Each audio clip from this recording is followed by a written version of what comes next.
All right. It's your buddy, Mike Messier, here on the beach, but I'm going to walk this way, not like Steven Tyler or Run DMC, but like myself, Mike Messier, discussing Ric Flair's upcoming 30 for 30 special. First of all, these two things, these two elements, are a huge part of my life. Ric Flair, more so maybe in my youth or my teens or whatever the fuck, and 30 for 30, the last however long it's been on, 3 or 4 years, really a great series, an actual series of shows, these 30 for 30s. For those that don't watch them on a normal basis, they're basically documentaries running anywhere from 16 minutes to 2 hours, or even some of them have been, several part series. They did a Celtics Lakers one or 4 parts of them or whatever the fuck. Basically great documentaries. Now a lot of them are being made by guys in their late 30s or 40s or even 50s, because that's when they've come of age as filmmakers to have the money or the plight or the power or whatever the fuck to make these docs with ESPN. And when they make them, they're often making docs about subject matter from the 1990s. I'm kind of stumble fucking around because I'm blinding myself with this flash on my camera.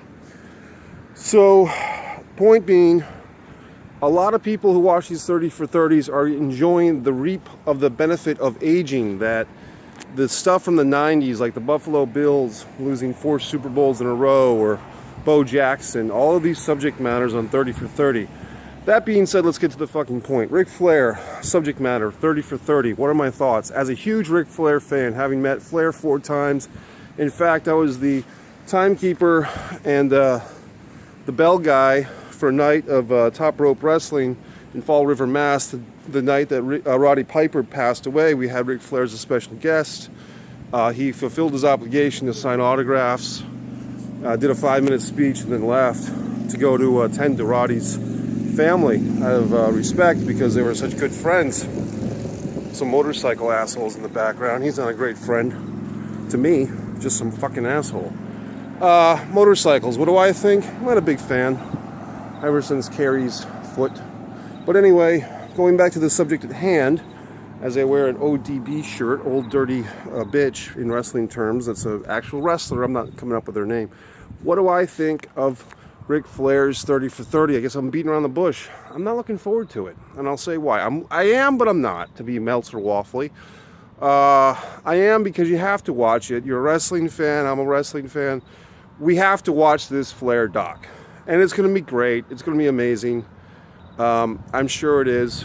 And with his recent health scare, which I predicted he would be okay, by the way, I predicted that. I said that if he can survive 3 or 4 marriages, the Royal Rumble 92, a plane accident, probably a car accident, but all those things, Vader, Stargate.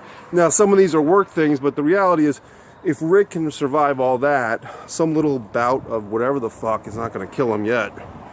So, we move forward, we see this 30 for 30 coming up. Why wouldn't I want to see it? Or why would I even have a moment of apprehension? Because I have a feeling that this Ric Flair 30 for 30 is going to be kind of apologetic. It's going to have a tone of, I had sex with all these beautiful women, I got drunk and high every night, I wrestled all over the world, and I didn't enjoy a minute of it.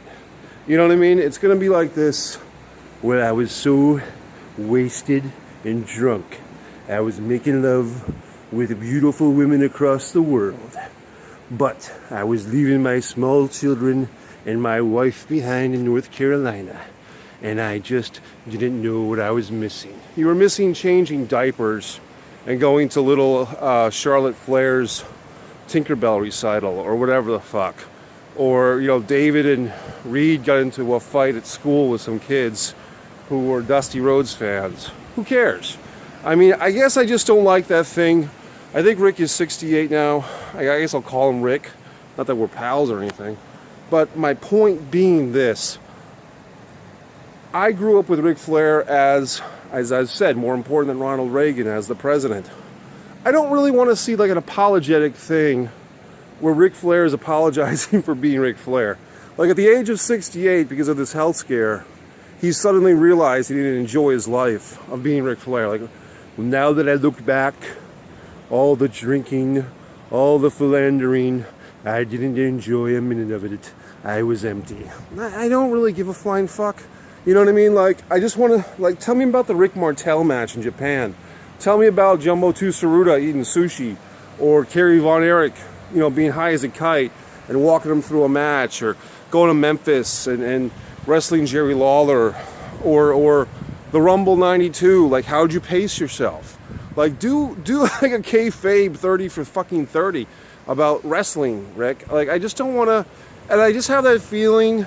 And the DiBiase thing is the same night, which the Ted DiBiase movie, Every Man Has a Price. It's something I'd like to see, but it's not in my vicinity playing anywhere as far as I know. So my simple point being, I don't really want to have like this 30 for 30 where it's like, I'm sorry I was Ric Flair, pal. You know, I'm sorry I drank so much and made all the women cry, and the airplane incidents. Like, look, we're in an age now where you can't do that stuff anymore. You can't be crazy and run around in the bathroom naked on an airplane.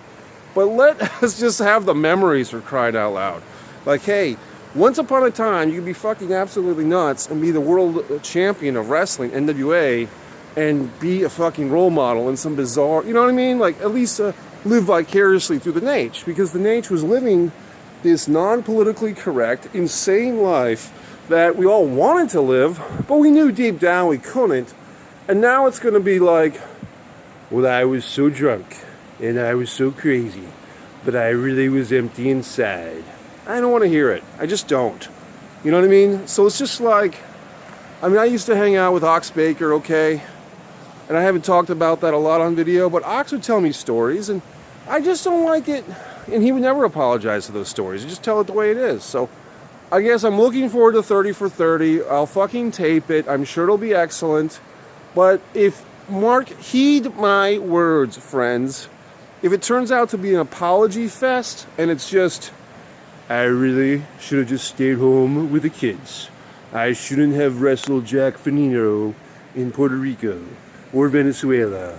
I should, you know, I just don't want to hear it. I just want it, you know what I mean? I guess I'm holding on. I'm holding on is what it is, to a little bit of fandom of leave the memories alone. You know, and I hate to say it, but Carrie Fisher in Star Wars, okay, I'll go there. All right, Star Wars Force Awakens. They have to trot out, you know, the originals. And they have, you know, that scene with Han and fucking Princess Leia. And Han, you know, Solo, Harrison Ford, look, it's easier for men. You don't expect men to look that great anyway. And like Carrie Fisher at that point, and I know she's deceased, okay, so don't be mad.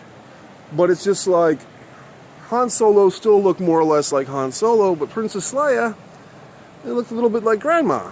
You know what I mean? I'm not trying to be disrespectful. But I'm just saying, for her to go from age 19 in the original Star Wars, her whole life ahead of her, and now you fast forwarded everybody, and now she's, you know, a grandmother, whatever the fuck. It's a little, And then, of course, unfortunately, she passed away. I guess, being a fan, we don't necessarily want to see the warts on our frogs that are our princes and princesses. You know what I mean? If that's a goddamn metaphor, now it is. So in any event, I'll be watching the 30 for 30. I'll tape it. I'll watch it 2 or 3 times. I'm sure I'll love it. But there's a little part of me, or a big part of me, that says, you know what? I'm not going to like it. So that's Mike Messier. That's my goddamned Ric Flair 30 for 30 Nature Boy prediction. And hope you enjoy it. I'm sure everyone will fucking, you know, love it and mark out, whatever you want to call it. But just part of me just says no. I just would rather live in the memories.